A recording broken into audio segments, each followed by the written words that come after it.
Hello, everyone, and welcome back to the archive of Maxmillian. Good to be back. If you're tuning in now, you know what we do here. This is the deep dive. We're not just, reading the saga of I Suffer, Yeah. so they won't. We are taking it apart. Taking the engine apart piece by piece. Exactly.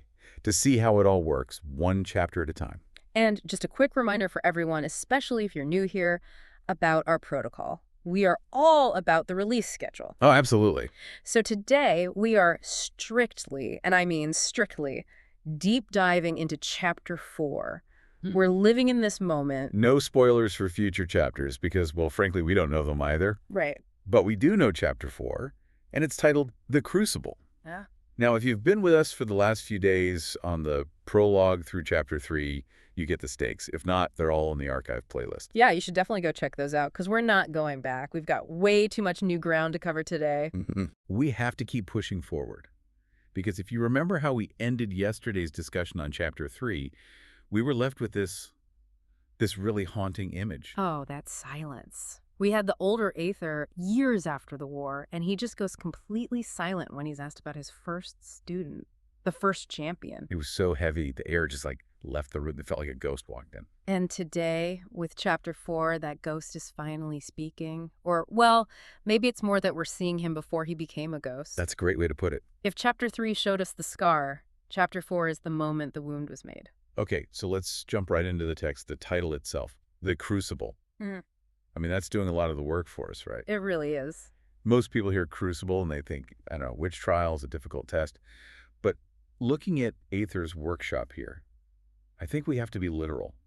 This is alchemy. You have to be. I mean, in metallurgy, a crucible isn't just a pot. It's a special vessel, one designed to take extreme heat. You put raw, messy ore inside, and you apply a temperature that would just destroy anything else. The goal isn't just melting, it's purification. So you're burning away all the junk. Exactly. The dross, the impurities, all the weak parts, until you're left with just the pure, strong metal. That sounds really noble in theory, but in practice, it's violent. It's like you're torturing the material until it gives up its true self. And that, I think, frames this entire chapter. It sets up a big question we have to ask ourselves. Which is? Who's actually in the crucible here? Is it Odion, the student being tested? Or is it Aether, the teacher who's turning up the heat? Or is the fire just getting out of control for both of them? To really get the temperature here, we need the timeline. And the chapter gives it to us right away, 3 years before the Black Spire War. And that little bit of math gives us so much context for their relationship. So? Well, we know from Chapter 2 that Aether took Odion in 5 years before the war. So if we're now at the 3-year mark... That means they've been together for exactly 2 years. 2 years. That feels like a really dangerous amount of time. You're past the honeymoon phase of the mentorship, but you're not at mastery yet. It's the grind. And look at how Aether is described here. This is not the sad old man we saw in Chapter 3. No, not at all. This Aether is raw. The text calls him thin and taut as a drawn bowstring. He's still stinging from the failure of his squad, the blazing vials. He's ruling that shop with an unforgiving eye. He sounds terrified. You can feel it. He's micromanaging because he's scared of what happens if he turns his back for even a second. The scene opens in this sanctuary of calculated chaos. Yeah, you've got Odion, and he's not doing something grand. He's just chopping this gnarly, pulsating tuber, King's Root. And this brings us right to the first big philosophical line of the chapter, Aether's mantra to Odion. The cutting hand is the pouring hand. I highlighted that immediately. I mean, on the surface, it's like measure twice, cut once. But this is Aether. It's deeper. So much deeper. He's saying the preparation is the act itself. It's even more than that. He's saying precision isn't about being neat. It's life and death. If your cut is wrong, the surface area is wrong. If the surface area is wrong, the extraction rate is wrong. And if that's wrong, the patient dies. He's trying to drill a surgeon's discipline into an alchemist. And with King's Root, the margin for error is, what, 0. Let's talk about what this thing actually does because the mechanics are fascinating. Think of it like a chemical defibrillator, a biological jumpstart.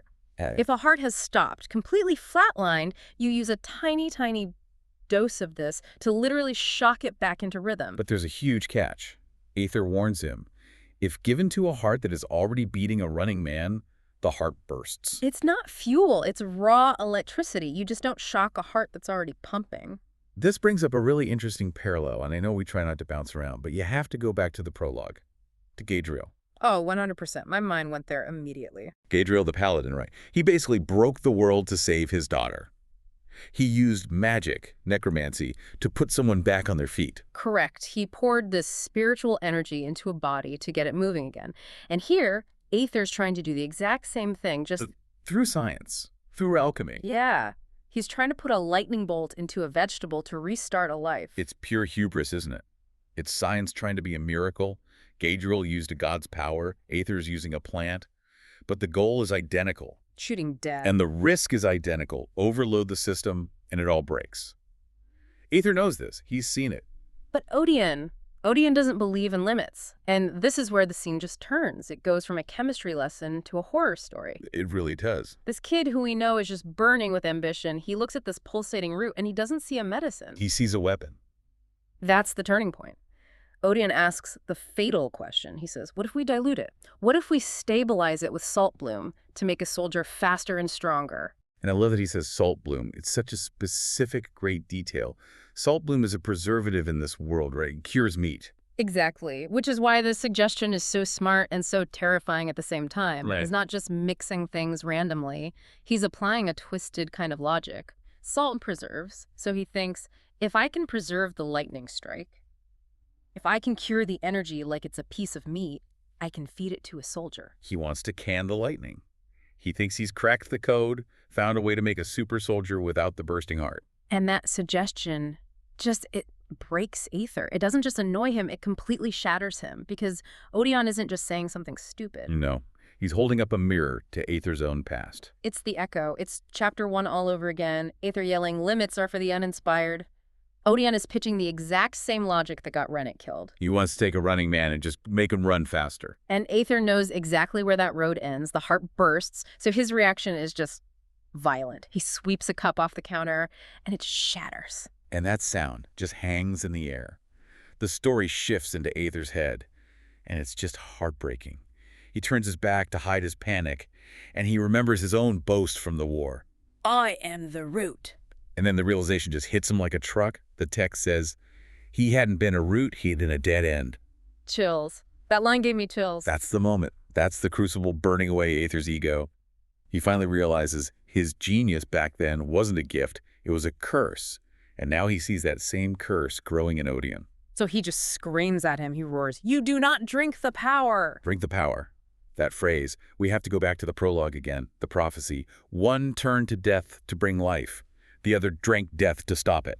We're pretty sure Gadriel was the first man. But look at Aether's warning right here. He tells Odion, offensive alchemy requires you to become the vessel, demands you swallow the fire. Swallow the fire. Drink death. I mean, the language is almost identical. It is so close. It's a huge neon sign pointing to Odion as the second man from that prophecy. Gadriel externalized his power. Odion is being tempted to internalize it. To become a walking bomb. Yes. Yeah. And Aether is horrified. He sees the prophecy happening in his own kitchen and he's trying to physically stop it. You do not drink the power. But the tragedy is how he tries to stop it. This is what I was thinking of as the parenting paradox in this chapter.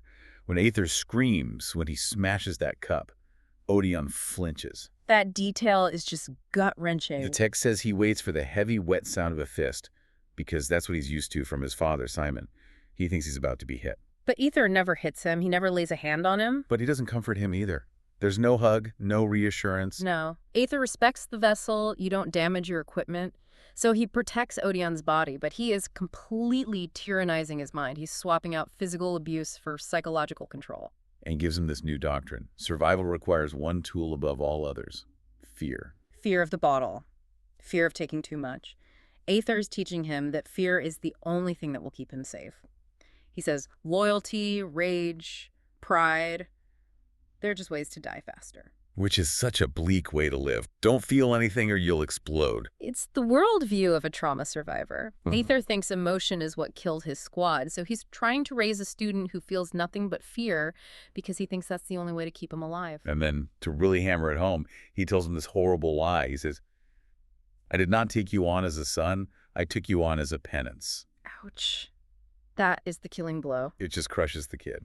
We know from Chapter 2 that Aether did feel something for him, so why say that? To create distance. He sees that hero worship in Odion's eyes. And Aether knows if Odion loves him, he'll try to impress him. And if he tries to impress him... He'll try to use the fire, he'll try to make the serum to prove how smart he is. Exactly. Aether believes love is a liability, so he cuts the cord. I'm not your father, you are my punishment. It's a lie he thinks will protect him, but all it does is wound him. It wounds him and it isolates him. And the scene ends with Odion just sweeping up the broken shards of that cup. And then there's that line. The text says he chose to ignore the fear. The crucible failed. Or maybe it backfired. How do you mean? Aether turned up the heat to burn away the ambition, the recklessness, but all it did was harden Odion's resolve. He didn't learn to fear the fire, he just learned he had to hide how much he wanted to play with it. So Aether's attempt to suppress the second man actually pushed Odion right towards it. By making it the forbidden fruit, he made it the ultimate prize. Prohibition creates desire. That was the flaw in his whole method. It was. Now wait, before we wrap, we have to talk about that flash forward. The chapter breaks its own rule for a second and gives us a peek into the future with Makis. Yes. From Chapter 3, the brain to Kilthon's brawn. And it's a huge piece of the puzzle. The text says, years later, Aether would change his syllabus completely. With Odion, the rule was just, no, don't touch the fire, absolute prohibition. But with Makis, the text says Aether taught him the exact measure. He showed him exactly where the lethal line was. So he gave him the knowledge. He basically put the loaded gun in his hand and explained how the safety worked. He did. And the text uses a very, very specific word to describe this lesson. It says he taught Makis mercy. Okay, that stopped me cold. Mercy. How is teaching someone to make a lethal poison an act of mercy? It's a fascinating word choice, isn't it? Because normally mercy is about sparing someone from pain. But I think here, mercy is the name of Aether's second chance. Go deeper on that. Well, think about Odion. He was lost because of ignorance. He played with fire because he didn't truly understand it, and that was a cruel fate. But Aether realized keeping him in the dark was the real cruelty. Yes. So with Makis, the mercy is giving him the truth. Aether finally gets that he can't stop a student from wanting power. The most merciful thing he can do is show them exactly how that power kills you. It's, here's the fire, here's how it burns, now you choose. He treated Makis like an adult. He treated Odion like a child. And that made all the difference. Odion burned because he was ignorant and ambitious. Makis, maybe, survives because he's informed and cautious. What a tragic way to learn a lesson. Aether had to lose a son to learn how to be a father or a teacher. That is the title of the whole saga right there. I suffer so they won't. Aether suffers the loss of Odion so that Makis won't have to suffer the same fate. Every lesson he learns is written in someone else's blood. Yeah. So Chapter 4 as a whole. Yeah. This is the origin of the first champion's fall. It explains Aether's silence. It does. We see the first champion wasn't some hero who rose up. He was a boy who was driven into the flames by a teacher who was too scared to explain what fire was. It completely reframes that legend Kilthon was worshipping. He thinks Odion is some god of war, but what we see here is a scared kid sweeping up broken pottery. It just strips away the myth. It shows us that monsters aren't born, they're made. They're made in these quiet moments of misunderstanding. The crucible didn't purify him, it just cracked him. And Aether knows it. That's why he drinks. That's why he's silent. He knows he was holding the hammer. And that somewhere out there, that crack let the fire get through. Wow. Okay, this has been heavy.